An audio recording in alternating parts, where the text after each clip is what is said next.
नमस्कार दोस्तों, एग्जाम मित्रा YouTube channel के इस नए गहन विश्लेषण में आप सभी का स्वागत है। सभी को नमस्कार। और आज का ये सेशन बहुत ही खास होने वाला है। बिल्कुल। आज हम भारतीय संविधान की अनुसूचियों यानी शेड्यूल्स को एक ही बार में बहुत ही आसान और एग्जाम ओरिएंटेड तरीके से डिकोड करने वाले हैं। एकदम सही।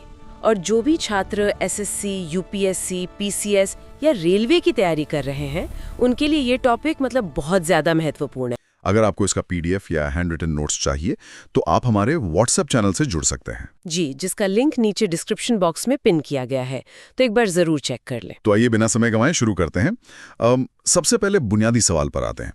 जब हमारे संविधान में अनुच्छेद यानी आर्टिकल्स पहले से मौजूद हैं, तो इन अनुसूचियों की जरूरत ही क्या पड़ी? देखिए, इसे ऐसे समझते हैं, कल्पना कीजिए कि संविधान एक बहुत ही भारी और जटिल रूल बुक है।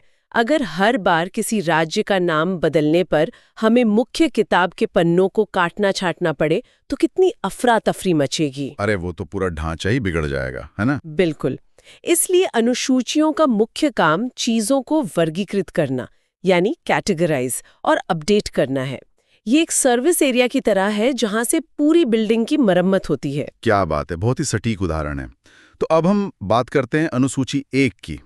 ये किस बारे में? अनुसूची 1 सीधा भारत के भूगोल को स्पष्ट करती है। ये बताती है कि भारत राज्यों का एक संघ है जिसमें वर्तमान में 28 राज्य और 8 केंद्र शासित प्रदेश है। अच्छा, तो अनुच्छेद 1 से 4 तक जो राज्यों के निर्माण की बात है वो इसी से जुड़ता है। हाँ, एकदम। जब भी संसद कोई नया राज्य बनाती है, जैसे 2014 में तेलंगाना बना, तो सीधे अनुसूची 1 में जाके लिस्ट को अपडेट कर दिया जाता है। एग्जाम के लिए याद रखने वाली बात यह है कि राज्य की सीमा या नाम बदलने पर अनुसूची 1 में संशोधन होता है। सही कहा।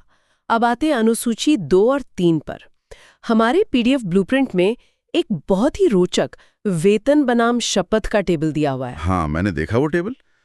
सामान्यतः तो हम यही सोचते हैं कि जो अधिकारी अनुसूची 2 से वेतन लेगा वो 3 के तहत शपथ भी लेगा। लेकिन यहीं पर सबसे बड़ा कैच है। लोकसभा अध्यक्ष, राज्यसभा के सभापति और सुप्रीम या हाई कोर्ट के जजों को दोनों में शामिल किया गया है। लेकिन मंत्रियों का क्या? रुको, क्या मंत्रियों का वेतन अनुसूची 2 में नहीं है? बिल्कुल नहीं। संघ और राज्यों के मंत्रियों को अनुसूची 3 के तहत शपथ तो दिलाई जाती है, लेकिन उनका वेतन अनुसूची 2 में नहीं आता। अरे वाह, ये तो एग्जाम में फंसाने वाला सवाल है। ऐसा क्यों? क्योंकि उनका वेतन स्थायी नहीं होता, वो संसद तय करती है। अनुसूची 2 उन पदों के लिए है जिनकी स्वतंत्रता सुनिश्चित करनी होती है। समझ गया। पर ब्लूप्रिंट में एक और हैरान करने वाली बात है। देश के सबसे बड़े पद मतलब राष्ट्रपति, उपराष्ट्रपति और राज्यपाल, इन तीनों की शपथ का प्रारूप अनुसूची 3 में है ही नहीं। हाँ, क्योंकि राष्ट्रपति की शपथ इतनी महत्वपूर्ण है कि उसे सीधे अनुच्छेद 60 में रखा गया है। वो संविधान के संरक्षण की शपथ लेते हैं। इसी तरह महान्यायवादी यानी अटॉर्नी जनरल का वेतन भी अनुसूची 2 में नहीं आता। तो छोटा सा रिकैप कर लें। अनुसूची 2 वेतन से जुड़ी है और 3 शपथ से, लेकिन इसमें मंत्री, राष्ट्रपति और राज्यपाल वाले अपवाद बहुत अहम हैं। बिल्कुल। अब अनुसूची 4 की तरफ बढ़ते हैं। यह राज्यसभा में राज्यों के प्रतिनिधित्व यानी सीटों के आवंटन के बारे में है। तो क्या हर राज्य को बराबर सीटें मिलती हैं जैसे अमेरिका में होता है? नहीं, हमारे यहाँ सीटों का बंटवारा जनसंख्या के आधार पर होता है। इसीलिए उत्तर प्रदेश के पास सबसे ज्यादा 31 सीटें हैं, जबकि दिल्ली के पास केवल 3। पर यहाँ एक पेंच है।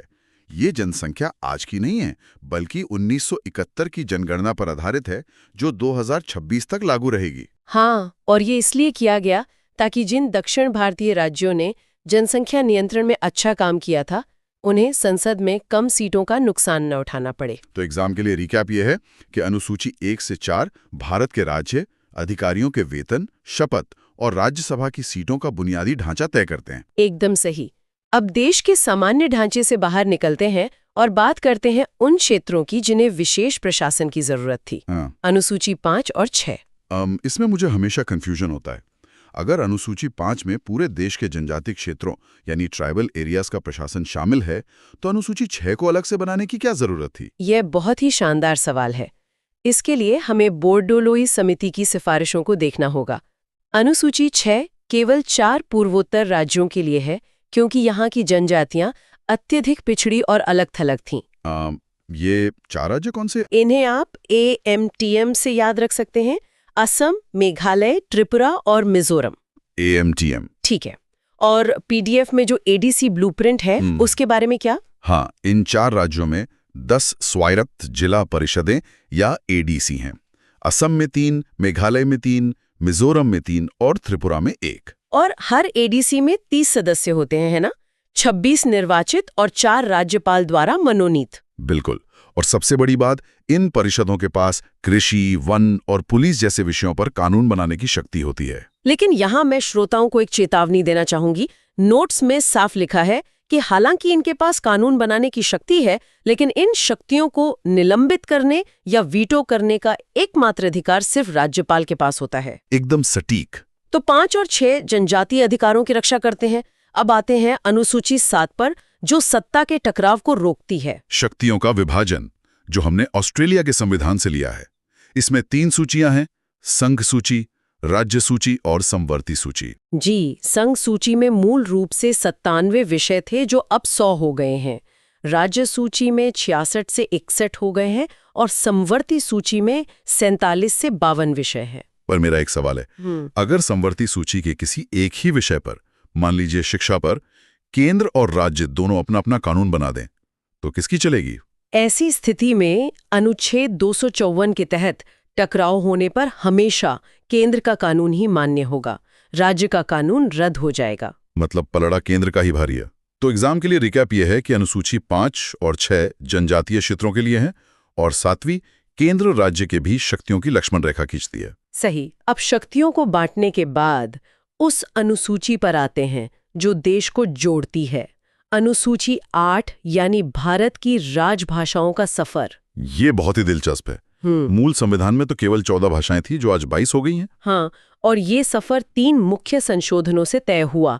21वां संशोधन 1967, जिसमें सिंधी जोड़ी गई। फिर 71वां संशोधन 1992, जिसमें नेपाली, मणिपुरी और कोंकणी आईं। और अंत में 92वां संशोधन 2003, जिसमें मैथिली, संथाली, डोगरी और बोडो को शामिल किया गया। लेकिन यहाँ एक बहुत चौंकाने वाला तथ्य है। भारत में इतने बड़े स्तर पर बोली जाने वाली अंग्रेजी और राजस्थानी भाषा इस 8वीं अनुसूची में शामिल ही नहीं है। हाँ, ये एक बड़ा विरोधाभास है। लेकिन एग्जाम में ये सीधे पूछा जाता है कि कौन सी भाषा अनुसूची 8 में नहीं है, तो अंग्रेजी और राजस्थानी याद रखें। और शास्त्रीय भाषाओं यानी क्लासिकल लैंग्वेजेस का क्या? भारत में अब 11 शास्त्रीय भाषाएं हैं। 2004 में तमिल सबसे पहली थी और 2024 में हाल ही में 5 नई भाषाओं को ये दर्जा मिला है: मराठी, पाली, प्राकृत, असमिया और बंगाली। हाँ, तो अनुसूची 8 भारत की भाषाई विविधता का जश्न मनाती है, जिसमें 14 से 22 मान्यता प्राप्त भाषाएं और 11 शास्त्रीय भाषाएं हैं। बिल्कुल। अब हम संविधान के उन नए पन्नों की तरफ बढ़ते हैं जो 1950 के बाद जोड़े गए, यानी अनुसूची 9। 9वीं अनुसूची, जिसे प्रथम संविधान संशोधन 1951 के जरिए जोड़ा गया था। इसका मुख्य उद्देश्य जमींदारी उन्मूलन और भूमि सुधार था। सही जी, सरकार ने इसे एक तिजोरी की तरह बनाया था। नियम ये था कि जो भी कानून इस अनुसूची में डाल दिया जाएगा, उसकी न्यायिक समीक्षा या जुडिशियल रिव्यू नहीं हो सकता। मतलब कोर्ट भी उसमें दखल नहीं दे सकता। बिल्कुल।